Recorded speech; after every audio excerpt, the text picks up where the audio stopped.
Kwa hiyo unahisi inahusiana na kesi ya Jasmine Flores?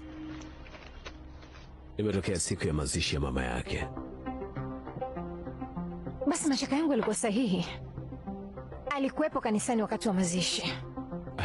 Sikumbuki kama ulisema kwamba Jasmine alikuwepo pale. Mimi nakisia tu.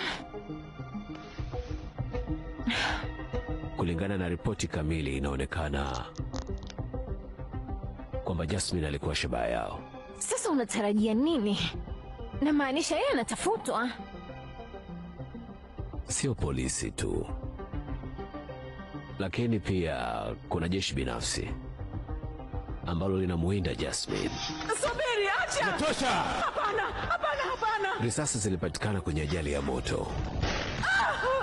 Zinaendana na risasi zilizokutwa kwenye mwili wa mume wako. Simama!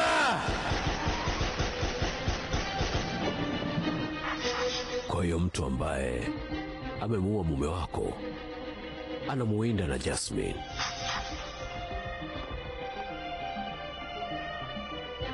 Sawa, basi inaonekana waliwakosea na watu wengine pia, mbali tu na kuikosea familia yangu.